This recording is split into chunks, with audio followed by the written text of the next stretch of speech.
নমস্কার বন্ধুরা, জেনিস রয়ের কিচেনে আপনাদের সকলকে স্বাগত জানাই। আজ আমি আপনাদের সঙ্গে শেয়ার করব বলে শিম পাতুরির রেসিপি নিয়ে চলে এসেছি। আপনারা ভিডিওটা দেখুন। যদি ভিডিওটা আপনাদের ভালো লেগে থাকে লাইক শেয়ার কমেন্টের অনুরোধ রইল।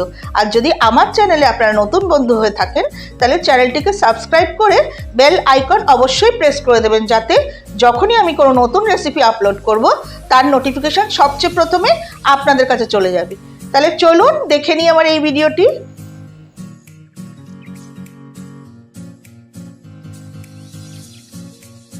শিম পাতুরি বানানোর জন্য প্রথমেই আমি একটা মশলার পেস্ট তৈরি করে নেব।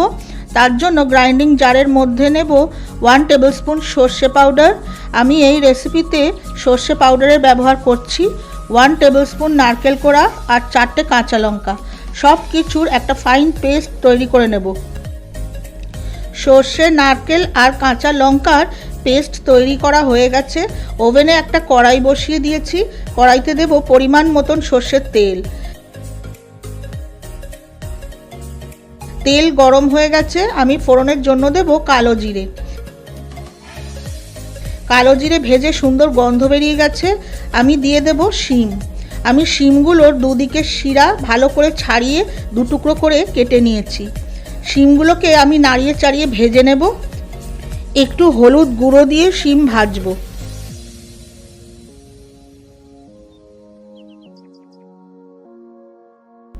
শিম হালকা ভেজে এসেছে। এই পর্যায়ে দেব স্বাদ অনুসারে নুন, হাফ টিস্পুন লঙ্কা গুঁড়ো আর স্বাদ অনুসারে চিনি।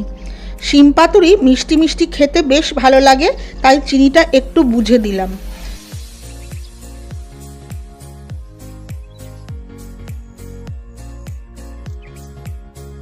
শিম খুব সুন্দরভাবে ভেজে গিয়ে মজে গেছে। এই পর্যায়ে আমি পেস্ট করে রাখা সর্ষে, নারকেল আর কাঁচা লঙ্কা দিয়ে দেব।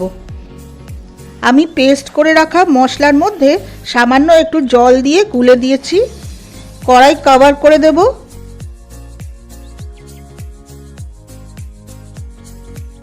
কভার খুলে দেখে নেব। মশলা শিমের সঙ্গে বেশ মাখো মাখো হয়ে গেছে। শিম পাতুরি একদম রেডি।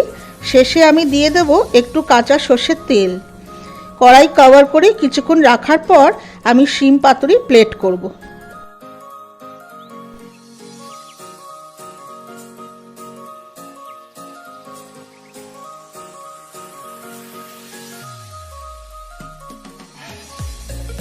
আপনারা ভিডিওটা দেখুন। যেভাবে আমি সুস্বাদু শিম পাতুরি আপনাদের রান্না করে দেখালাম, ঠিক একইভাবে একবার আপনারা এই রান্নাটা বাড়িতে করে খেয়ে দেখুন, আপনাদের অসাধারণ লাগবে। এই রকম নানা ধরনের রেসিপির জন্য আপনারা আমার চ্যানেলের সঙ্গে যুক্ত থাকুন। আর আগের ভিডিওটি দেখার জন্য ডান দিকে থাম্বনেইলে ক্লিক করুন।